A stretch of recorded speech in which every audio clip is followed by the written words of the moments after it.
One of the mistakes you'll make on field school is not packing enough gear, and that means mostly layers, long johns, t-shirts, outdoor pants, outdoor shirts, outdoor layers that include a vest and a good bit of rain gear, windproof gear, that type of thing. A lot of these things can be combined, and I'm going to show you some of the gear I'm taking so that gives you a guide as to what to take on our field school. I've been involved now as an undergrad, 2 field schools. As a grad student, I TA'd your field school, EAS 2, 3, 4, 4 times. I went away and taught 3 field schools in New Brunswick, came back, and since I've been at U of A, this is the 7th field school that I've taught. And so that puts us somewhere close anyway to 20 field schools, quite a few, 15 say. And you know, in those years, there's been at least about 25% of those years where we've had miserable cold weather and snow. And if you don't pick your clothing right and don't come with gloves and hats and layers, you'll suffer, because quite often if we're able to go out and it's very, very cold and it's snowing, we will go out because we only have 10 days to do the work. So this video is put together just as a guide to help you pack. Being comfortable at field school means that you have to dress well. For example, here's some body armor. It's just long underwear, and it's wicking underwear. This is called, I don't know, I can't remember, something like dry finish or something like that. But everybody goes to MEC to get stuff like this, but I have to say the best deals are at Costco. So if your family has a Costco card, that's a place to get good thermal underwear. And frankly, you're kind of crazy if you don't bring a pair.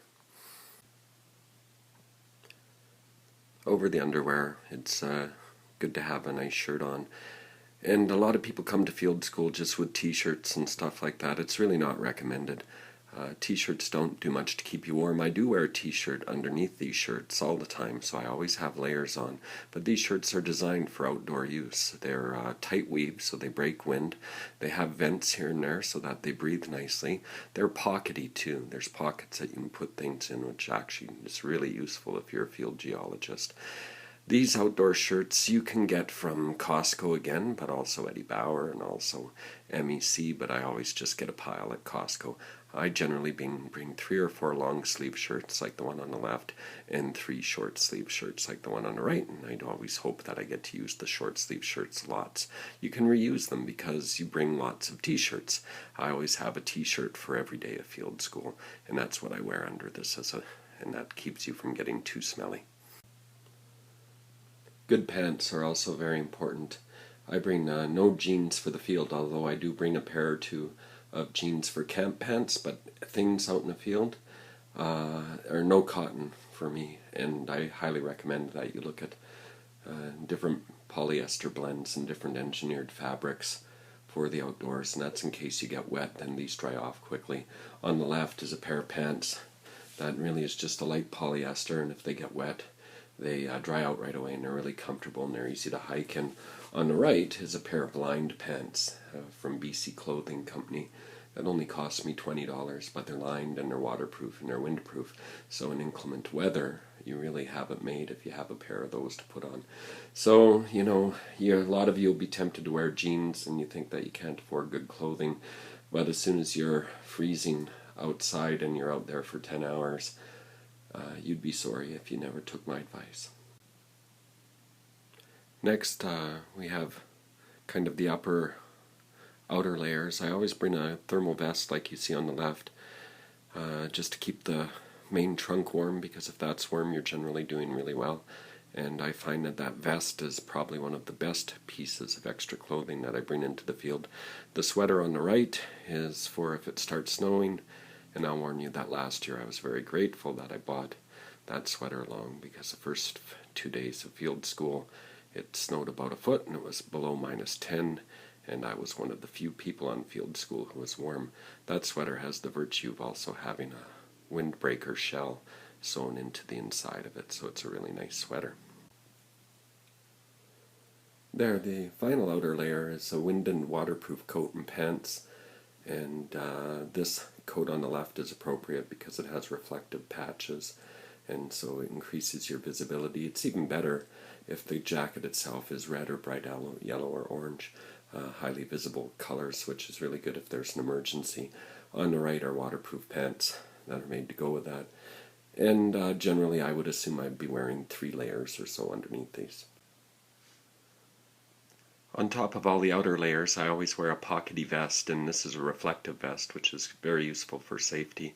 If I fall or I'm injured or I'm lost, this increases my visibility. And also, all the pockets mean that I can do things like carry my compass in the pockets, field books.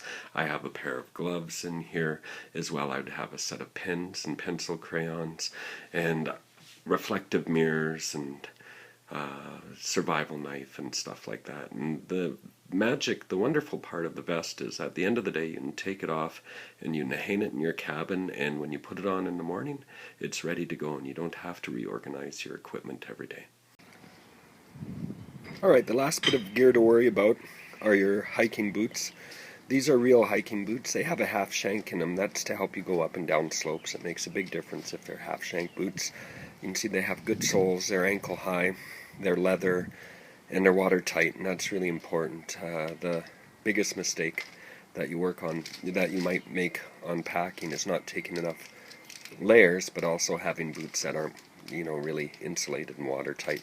These boots will keep me warm even if it snows, and that would make me very happy to have warm feet, and you're the same way. Also, you really need to bring a hat.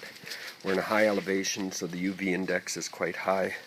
This is a leather hat. It's brimmed. It's not a baseball cap, which doesn't cover your ears and really does almost nothing for you. This is a good hat that covers your ears and gives you shade if it gets really hot out, because we've been talking about the cold, but of course it can get really warm, and then you delayer and you put on your hat and you protect yourself from the sun. Minus my underwear and my socks, this is what I'll be packing for field school. Oh, minus the food too, the extra food. On the left is 7 pairs of shirts, a few pairs of good outside pants, sweater for wearing around camp, and then a number of undershirts, t-shirts. On the right is my outdoor sweater, my vest, my rain jacket, my rain pants, my hat, my cruiser vest. Those are things that go with me into the day, so most of that will go into... those are things that go with me into the field, and so most of that material goes into my day pack.